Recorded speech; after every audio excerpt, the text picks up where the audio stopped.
Hello everyone, welcome to exam nest. This is Ajay Sharma. आज हम logical reasoning and data interpretation पर based एक set discuss करने वाले हैं। ये सेट प्रीवियसली कैट 2017 में स्लॉट 1 में पूछा गया था। Simple happiness index SHI of a country is computed on the basis of three parameters: social support S, freedom to life choices F, and corruption perception C. Each of these three parameters is measured on a scale of 0 to 8, integers only.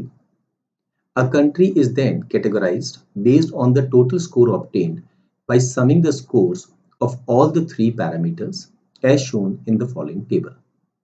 Table हमें given है, total score और category first row में और second row में लिखा हुआ है। Score लिखे हैं और उसमें किस तरह से हम लोग कैटेगराइज किया है वो डिटेल हमारे पास है। Following table depicts the frequency distribution of the scores in S, F, and C of 10 countries: EMDA, Benga, Kala, Delma, EPA, Warsa, Wana, Zanda, Yanga, and Zuma. Graph हमारे सामने है। Further, the following are known. EMDA and Kala jointly have the lowest total score 7 with identical scores in all the three parameters. Zuma has a total score of 17. All the three countries which are categorized as happy have the highest score in exactly one parameter. 4 questions आपके सामने हैं। 2 questions डीटा based हैं और 2 questions multiple choice based. मैं suggest करूंगा कि आप video को पॉज करके पहले इस सेट को खुद सॉल्व करने की कोशिश करें और बाद में आप इसका वीडियो सॉल्यूशन देखें। इस सेट को सॉल्व करने के लिए आपके पास में मैक्सिमम 8 मिनट्स का टाइम होगा। ये एक मॉडरेट टू इंटेंस लेवल का सेट है। क्वेश्चंस को सॉल्व करने के लिए जो फ्रीक्वेंसी हमें गिवन है अलग अलग स्कोर्स की, उसे हम टेबुलर फॉर्म में अगर अरेंज कर सकें तो हमारे लिए अच्छा रहेगा, क्योंकि ग्राफ में कई बार बार बार रीड करने में कंफ्यूजन हो सकता है। तो एक तो हम टेबल बना लेते हैं स्कोर और फ्रीक्वेंसी की, और एक टेबल हम बना लेते हैं जहां पर हम कंट्री और उनको जो स्कोर असाइन किए गए हैं अलग अलग पैरामीटर्स में वो रिप्रेजेंटेड हो। तो ये 2 टेबल्स हमने कंस्ट्रक्ट कर ली है। यहाँ पर हमने स्कोर लिखे हैं और जो अलग अलग पैरामीटर्स हैं उनकी फ्रीक्वेंसी नोट डाउन कर ली है। ग्राफ से हमने एज इट इज इसको नोट डाउन किया है। जैसे हम नजर डालें स्कोर 1 पे, स्कोर 1 में एस की फ्रीक्वेंसी 0 है तो हमने यहाँ पर कुछ नहीं लिखा है। एफ की फ्रीक्वेंसी 2 और सी की फ्रीक्वेंसी 1। तो ये जो फ्रीक्वेंसी हमने यहाँ पर ग्राफ में है उसे टेबुलर फॉर्म में अरेंज कर लिया है। क्वेश्चंस को सॉल्व करने में काफी मदद मिलेगी। एमडा एंड काला jointly have the lowest total score 7। तो एमडा का टोटल स्कोर हो गया है 7, काला का टोटल स्कोर हो गया है 7 with identical scores in all the three parameters. Identical मतलब ये दोनों स्कोर सेम होंगे, ये दोनों स्कोर सेम होंगे, ये दोनों स्कोर सेम होंगे। Now this is very interesting to note कि किसी भी कंट्री को किसी भी पैरामीटर में 0 स्कोर नहीं मिला है, क्योंकि अगर आप इसका सम करें 3, 3, 6, 8, 9, 10, यहाँ पर 10 आ चुका है, 10 ही कंट्रीज हैं। सिमिलरली अगर हम एफ की बात करें तो 2 and 3, 1, 3, 5, 6, 9 and 1, 10। सिमिलरली अगर हम सी की बात करें 1 and 3, 4 and 4, 8 and 1, 9 and 1, 10। तो हर एक कंट्री को जो स्कोर मिला है वो 1 0 से बड़ा मिला है, राइट। दूसरा, किसी भी कंट्री को स्कोर 8 नहीं मिला है, तो हमारी जो कैलकुलेशन होगी वो 1 से 7 के बीच में वेरी करेगी। अच्छा, 7 स्कोर हम कैसे ला सकते हैं? 7 0 0 हम कर नहीं सकते बिकॉज किसी को 0 नहीं मिला है। 6 1 0 हम नहीं कर सकते। क्या हम 5 1 1 कर सकते हैं? अगर ऐसा करें तो याद रखिएगा हमें 5 2 बार चाहिए, 1 एक पर्टिकुलर कॉलम में 2 बार चाहिए और दूसरे कॉलम में भी 1 2 बार चाहिए। 5 हमारे पास 2 बार यहाँ पर भी है और यहाँ पर भी है। पर अगर हम स्कोर 1 की बात करें तो वो 2 बार सिर्फ यहीं आ रहा है और कहीं नहीं आ रहा, तो हमें 2 अलग-अलग कॉलम्स में 1 2 बार चाहिए। तो 5 1 1 पॉसिबल नहीं है। चलिए काम करते हैं, हम इसको 4 ले लेते हैं। अब हमारे पास बचा है 3, 2 एंड 1। दैट मीन्स 4 2 बार आ जाए, 2 2 बार आ जाए और 1 2 बार आ जाए। 4 2 बार सिर्फ यहीं आ सकता है, ओके। 2 2 बार, अगर 2 की बात करें तो वो 2 बार यहीं आ सकता है और 1 2 बार यहां आ सकता है। इसका मतलब है एक पॉसिबल सॉल्यूशन में इसे हम 1 असाइन कर दें, इसे 1 असाइन कर दें, इसे हम 2 असाइन कर दें, इसे हम 2 असाइन कर दें और यहां पर वैल्यू हम लिखें 4 और 4, बिकॉज 4 2 बार सिर्फ इसी पर्टिकुलर कॉलम में या इसी पर्टिकुलर पैरामीटर में आ रहा है। So this is one possibility. क्या कोई और सोल्यूशन हो सकता है? मान लीजिए एक वैल्यू हम ले लें 3 और दूसरी वैल्यू हम ले लें 3 1। ओके, नाउ 3 हमें 2 बार चाहिए एक कॉलम में, 3 2 बार चाहिए दूसरे कॉलम में और 1 2 बार चाहिए। तो 1 तो 2 बार कॉलम एफ में आ रहा है, 3 2 बार यहां भी आ रहा है और यहां भी आ रहा है। So this is another solution. But इसमें भी जो बीच वाला कॉलम है उसकी वैल्यू 1 ही होगी। तो we can get another solution here कि इसको हम 3 लिखें, इसे भी हम 3 लिख दें, यहां पर भी हम 3 लिखें और यहां पर भी हम 3 लिख दें। So this is another possibility. क्या और कोई पॉसिबिलिटी है? 3 2 2। सो 3 2 2। 3 2 बार चाहिए एक कॉलम में, 2 2 बार चाहिए एक कॉलम में और 2 2 बार चाहिए एक कॉलम में। पर 2 2 बार सिर्फ एक ही कॉलम में आ रहा है। इसका मतलब है ये सॉल्यूशन पॉसिबल नहीं है, आगे कुछ और बचेगा ही नहीं। तो हमारे पास में यही 2 केसेस जो हैं वो सामने नजर आएंगे। अच्छा, इस तरह के क्वेश्चन में हमेशा एक सजेशन मैं दूंगा, क्वेश्चंस को सॉल्व करने से पहले या पूरी टेबल बनाने से पहले आप क्वेश्चन पे जरूर नजर डालें। कई बार ऐसा होता है कि एक सर्टेन स्टेज के बाद में ही आपको किसी क्वेश्चन का आंसर मिल जाता है। जैसे यहाँ पर हम फर्स्ट क्वेश्चन जो है वो सॉल्व कर सकते हैं। फर्स्ट क्वेश्चन में हमसे पूछा गया है what is MDA score in F. S और सी इन दो पैरामीटर्स में अभी डाउटफुल है, लेकिन एफ पैरामीटर में स्कोर कंफर्म है। क्या है वो? 1। तो हमारे इस क्वेश्चन का आंसर हम क्या टाइप कर देंगे? 1। तो आप देख सकते हैं पूरी टेबल हमने बनाई नहीं है, बट स्टिल हम क्वेश्चन का आंसर कर सकते हैं। कई बार जब क्वेश्चन टफ होते हैं तब कोशिश करिएगा कि उनमें से एक या दो क्वेश्चन जो इजी हो उन्हें आंसर मार्क कर दें और बाद में बचे हुए क्वेश्चंस के लिए आप सेकंड राउंड में या थर्ड राउंड में रिवर्ट बैक करें, क्योंकि कॉम्पिटिटिव एग्जाम में एक एक नंबर बहुत कीमती है और आप किसी पर्टिकुलर सेट के सारे क्वेश्चन सॉल्व करें ये जरूरी नहीं। Next information, Zuma has a total score of 17। Zuma का टोटल स्कोर हमारे पास 17 आ गया। Third point, all the 3 countries which are categorised as happy. 3 countries हैं जिनको हमने हैप्पी कैटेगराइज किया है, यानी उनका स्कोर 14 से 19 के बीच में है। Have the highest score in exactly one parameter.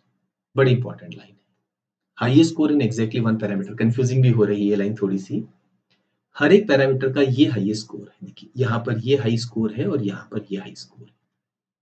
That means in 3 high score में से कोई भी 2 या तीनों किसी एक कंट्री के पास नहीं।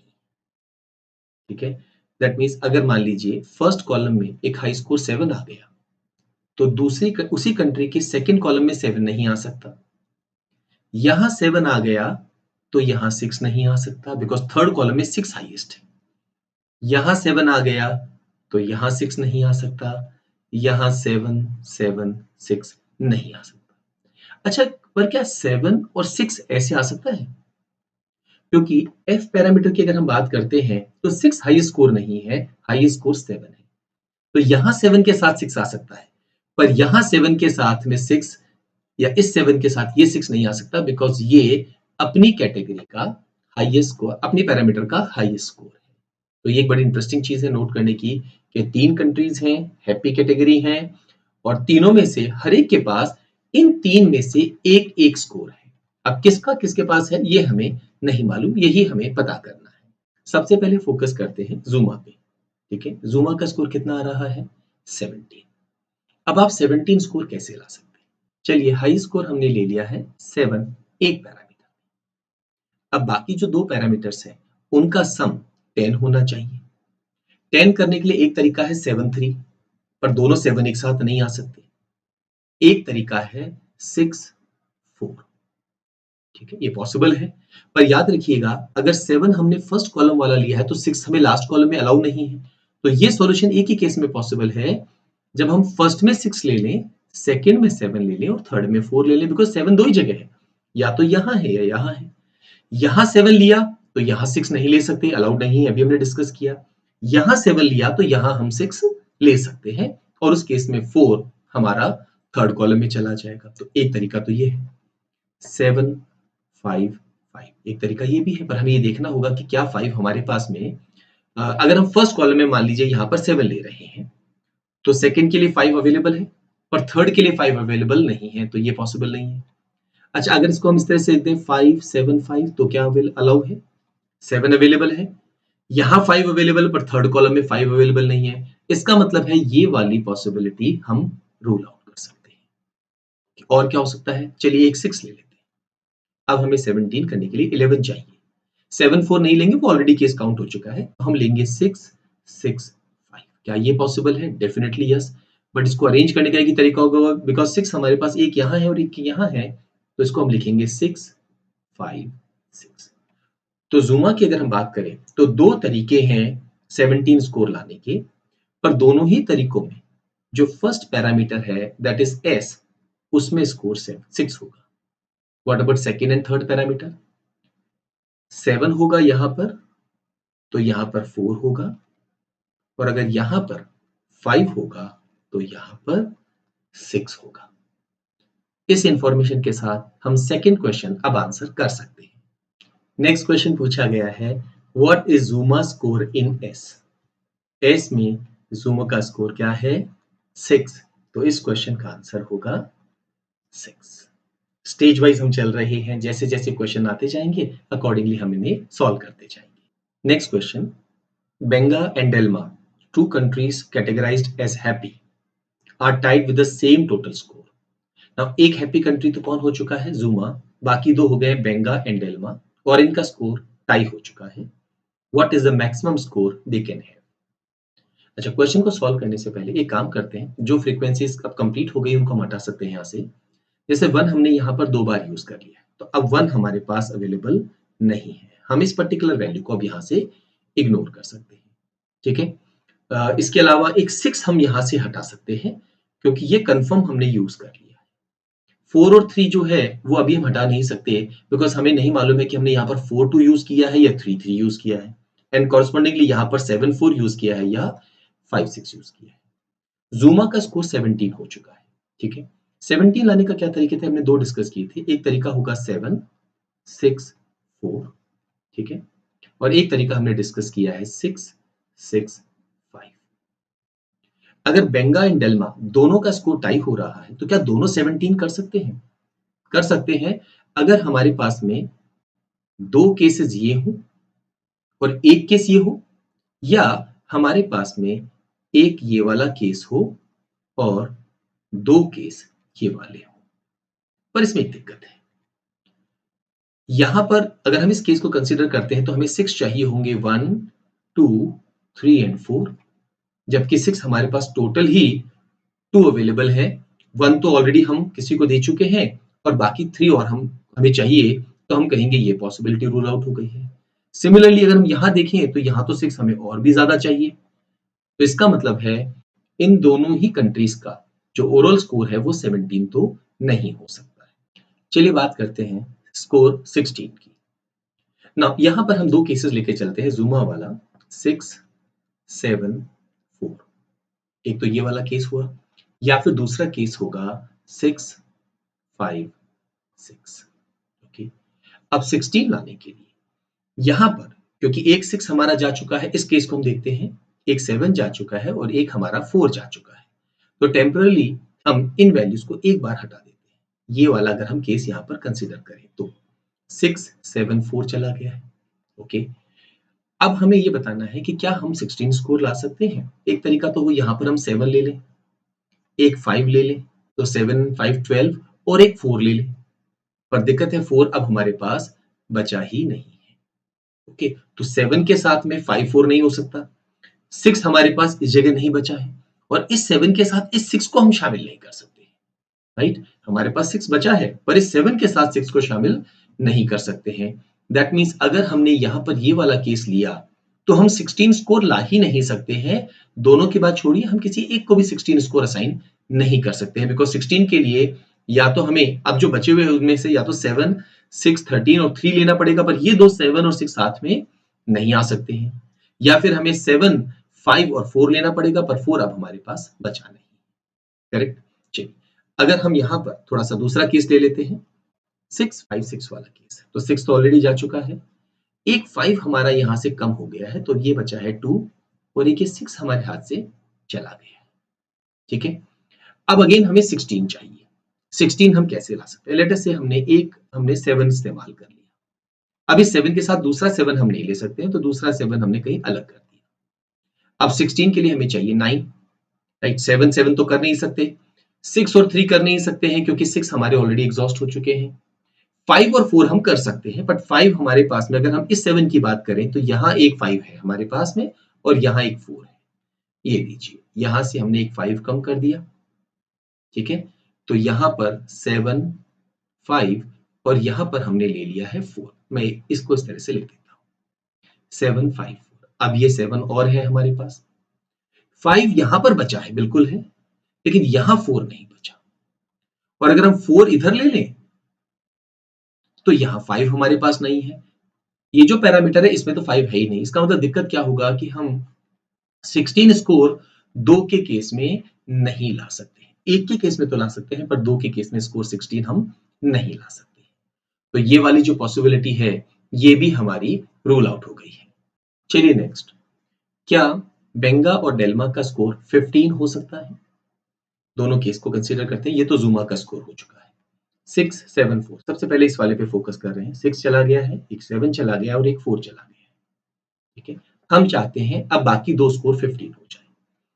नाउ एक तो 7 हमारे पास यहां बचा है, 6 इधर बचा है, पर वो इस लाइन में नहीं हो सकता। ओके, हम 15 बनाने की कोशिश करेंगे। 7 आ चुका है, हमें 8 चाहिए। अब 8 के लिए 5 और 3 यही पॉसिबिलिटी हमारे पास बची है, बिकॉज हमने यहां पर क्या किया है, 7 को एक जगह ले लिया है और 6 को एक जगह ले लिया। ये दोनों अलग अलग हो गए। तो 7, 5, 3 पॉसिबल है। यहां क्या हुआ, जो 5 की फ्रीक्वेंसी 3 थी अब वो 2 रह जाएगी, और 3 की फ्रीक्वेंसी जो 4 थी वो 3 रह जाएगी। अच्छा, अब हमें 6 के साथ यहाँ पर 9 चाहिए। 9 आने के तरीके हैं 6 एंड 3, 7 एंड 2, 5 एंड 4, पर 7 ऑलरेडी एग्जॉस्ट हो चुके हैं। एक 7 ये रहा, एक 7 हमने यहाँ पर एग्जॉस्ट कर दिया है, ठीक है। ओके नेक्स्ट, 6 की बात करें, 6 हमारे पास बचे ही नहीं है। 5 एंड 4 पॉसिबिलिटी है। तो 5 एंड 4 देखें तो हमारे पास 4 दोनों में जगह है और 5 भी यहाँ पर दोनों जगह है। दैट मीन्स हम यहाँ पर चाहे तो 5 इधर लिखें और यहाँ 4 लिखें, और यहाँ 4 लिख के और यहाँ पर 5 लिख दें। दोनों ही केसेस में इन दोनों ही कंट्रीज का स्कोर 15 आ जाएगा। तो क्वेश्चन का आंसर होगा मैक्सिमम स्कोर 15 हो सकता है। Next question, if Benga score 16, बेंगा का स्कोर हो गया है 16 and Delma scores 15. Okay, what is the maximum number of countries with the score of 13? सबसे पहले तो जितने टोटल स्कोर है उनको अगर हम काउंट कर लें तो आसानी रहेगी। जैसे स्कोर 1 जो है वो 2 and 1 3 टाइम्स आया है, सो 3 into 1 करने पर ये वैल्यू हो गई 3। स्कोर 2 जो है वो 3 and 1 4 टाइम्स आया है, तो इनको 8 हो गया। स्कोर 3 4, 3, 7 and 2 9 टाइम्स हुआ है, तो 9 into 3 करने पर 27। स्कोर 4 3, 4, 5 5 टाइम्स, तो 5 into 4 20। Score 5 2 and 3 5 times, so 5 into 5 25। Score 6 2 times, so 2 into 6 12। ये एक हमने यहां पर हटा दिया है। Score 7 2 times, so 7 into 2 40। Score कितना हुआ, 27 और 3 30, 30 and 20 ये हो गया है 50, 12 और 8 20, तो 50 और 20 70, और ये 25 ऐड किया तो 95, और ये हो गया आपका 105 एंड 409। तो टोटल स्कोर हमारा 109 हो चुका है। अभी तक जो कंफर्म स्कोर हमारे सामने है एक बार उनको सबट्रैक्ट कर दें। 7 and 7 14, 14 and 16 30, 30 plus 15 45 plus 17 62। हमारे पास बचा है 7 4, 47 हमारे पास स्कोर बचा है। और कंट्रीज कितने बचे हैं, 1 2 3 4 5। तो क्या हम 13 स्कोर 3 बार कर सकते हैं? अगर हमने 13 स्कोर 3 बार किया तो 39 हो जाएगा। 39 माइनस करने पर बचेगा 8। इस 8 स्कोर को 2 कंट्री में अगर हम डिवाइड करेंगे तो हर हालत में एक कंट्री तो कम से कम 7 से नीचे आई जाएगी, पर 7 का टोटल लोएस्ट स्कोर सिर्फ इन 2 कंट्रीज के पास है। तो हम कहेंगे ये पॉसिबिलिटी नहीं है। क्या हम 13 स्कोर 2 बार दे सकते हैं? अगर 26 हम सबट्रैक्ट कर दें तो बचेगा 21। ये 21 हमें 3 कंट्रीज में डिवाइड करना है, या तो हम 777 करें, पर उसके से फिर दिक्कत हो गई क्योंकि लोएस्ट टोटल सिर्फ इन 2 का है, और अगर हम 2 को बढ़ा दें तो तीसरा तो 7 से भी कम हो जाएगा, ये पॉसिबल नहीं है। क्या 13 एक बार आ सकता है? चलिए देखते हैं। अगर 13 हम यहां माइनस कर दें तो हमारे पास बचेगा 34। 34 को हमें 4 कंट्रीज में बांटना है।